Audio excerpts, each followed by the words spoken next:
Yes, I am back. It has been a very busy year for me. I have been away from the YouTube scene for quite a while now. It's been a very busy year, like I said, between my wife and I having our first child and moving houses, as you can see in this new setup, still being worked on. Mind the mess behind me. But yes, I have returned to the YouTube scene. I'm very excited to be back and talking about something that is very important to me, the Spider-Man series, starting with the 2002 original. I grew up with Spider-Man. It was the very first superhero I really ever got into, and I'm very excited for this. So, without further ado, let's go ahead and get started. Spider-Man was released in 2002, directed by Sam Raimi, starring Tobey Maguire, Kirsten Dunst, James Franco, Willem Dafoe. And this wasn't the first of the Marvel movies. In fact, Blade was really the one that made the Marvel movies mainstream. The X-Men solidified it a bit.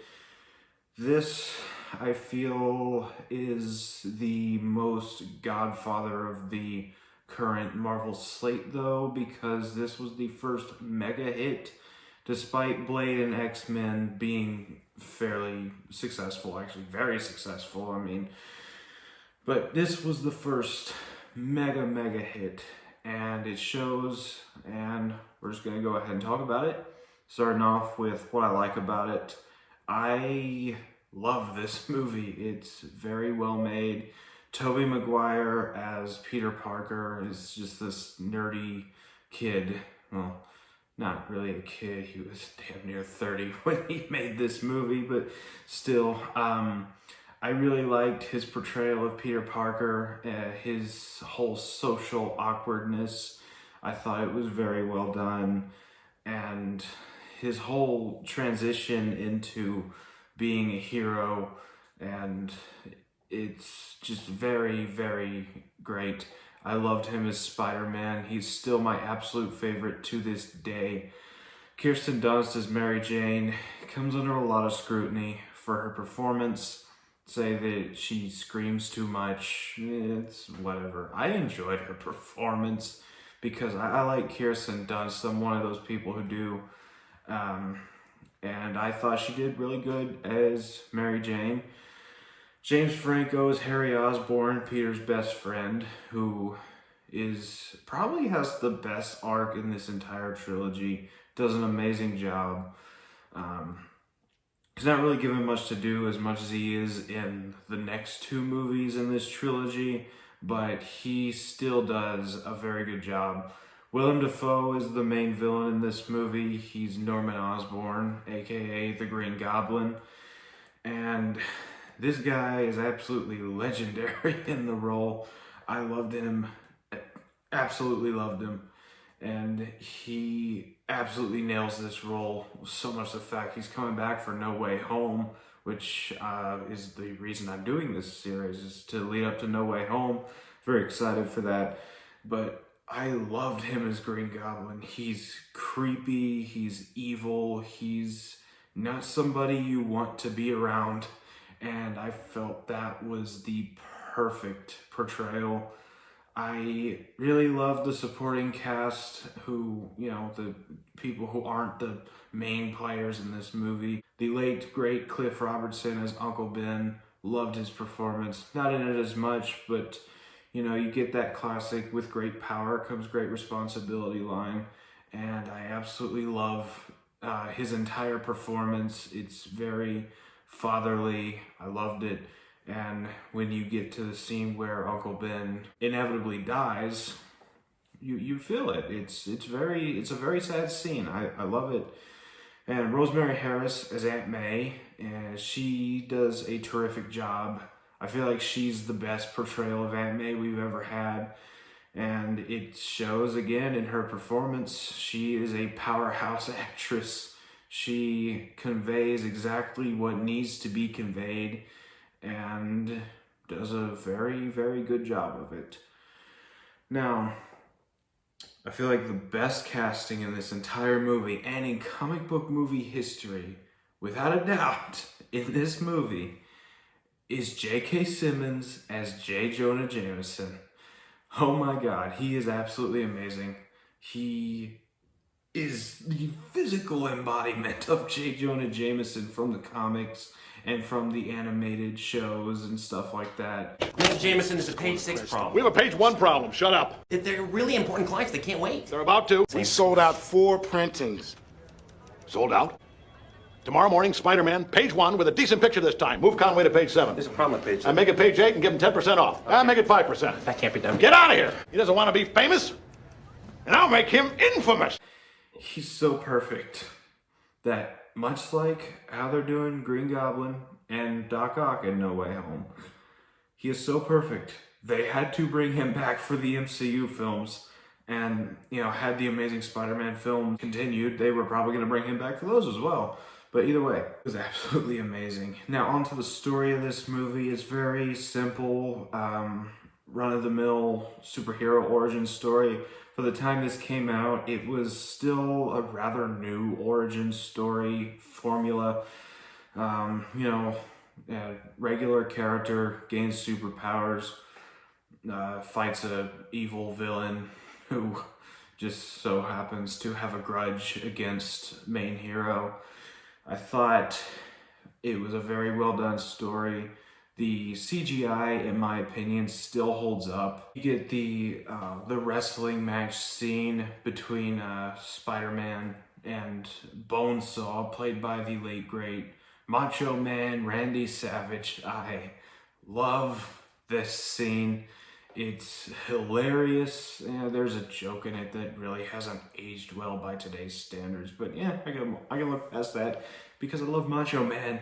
He's my favorite wrestler of all time. And I found this scene to be amazing, and it's followed up by a classic, technically memeable scene. I've seen multiple memes on this scene where Spider-Man's getting ripped off from his money. You get that classic, I missed the part where that's my problem line, leading up to the death of Uncle Ben, which, is caused by Peter's selfishness, really. And I thought that was a very interesting way to go about it. You get the first meeting between Spider-Man and Green Goblin at that festival. Still one of my absolute favorite first battles in any superhero movie, period. I thought it was well done. There's that scene where Green Goblin vaporizes the shareholders or whatever with the bomb. It's kind of silly, but I just have a soft spot for it. I grew up watching this movie, so you're not gonna really hear me say anything bad about it, despite how dated some people might think it is. I can't say anything bad about it. It's just a good movie. And, after the whole scene with the festival, I feel like we get one of the most underrated small little moments of this movie, where it cuts to the Daily Bugle with Jameson, doing his normal Jameson stuff, slandering Spider-Man, swearing it's not slander because it's written. And you get Green Goblin attacking the Daily Bugle, threatening Jameson, asking him to give up who's giving him the pictures of Spider-Man. And you get Jameson not selling Peter out, which I thought was a very nice scene. It really showcased how not horrible of a person Jameson can really be. And I thought that was really good. And I just really liked it. And then you get the whole mental gymnastics that Green Goblin and Spider-Man are going back and forth with in this movie. Green Goblin technically wanting Spider-Man to join him, Spider-Man rejecting him, Green Goblin, not taking rejection well, attacking people he loves in this movie, mainly Aunt May. And you get the whole love triangle between Peter, MJ, and Harry. I thought that was a pretty well done aspect of the movie. despite love triangles not really being my favorite thing in anything, I thought it was very well done here. You get a bit of a fallout between Peter and Harry because of it, and it's, some really good tension between the three characters. I really loved the third act for this movie. I thought it was very well done. Another really, really great final battle of superhero movie cinema history. The first starts out with the bridge scene, that classic scene where Green Goblin gives Spider-Man the choice, save MJ or save the children. And I thought that was a very well done scene, followed up by Green Goblin after Spider-Man saves both, because obviously it's Spider-Man, he saves both. You get that scene where he tries to kill them, and you get the people of New York, just banding together, trying to help Spider-Man out. I thought that was a very well done scene. A lot of people think it's corny, kind of dated.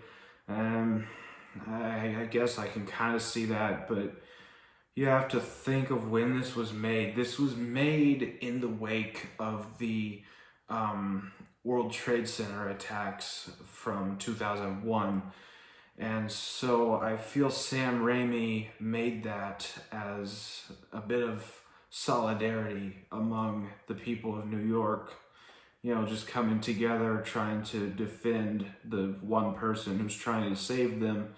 And I thought that was a very well done scene. Yes, it's probably unrealistic for how New York is in real life. I've never been to New York, so I wouldn't know, don't ask me. Either way, I thought it was a very well done scene.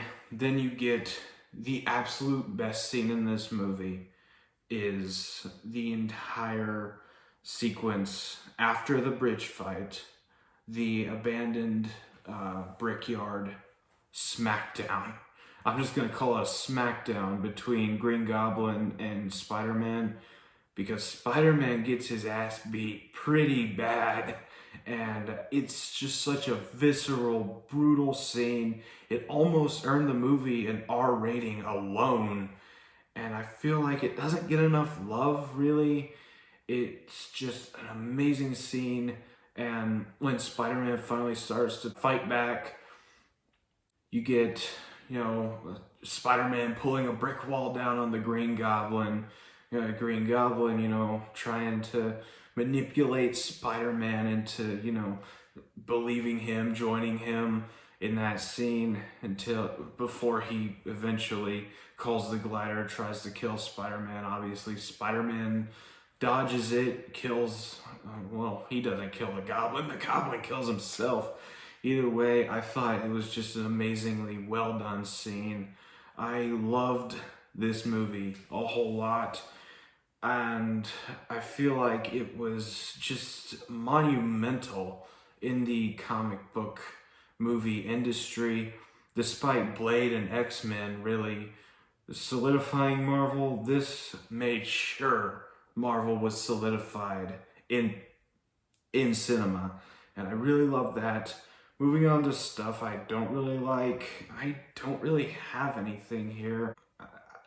There's nothing here I don't like. I really love this movie, and I can't get enough of it. I watch it all the time, and this was probably the movie I grew up with the most.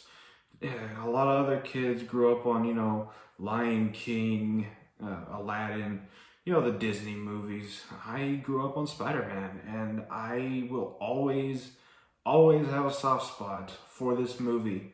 So, final thoughts, I really love this movie.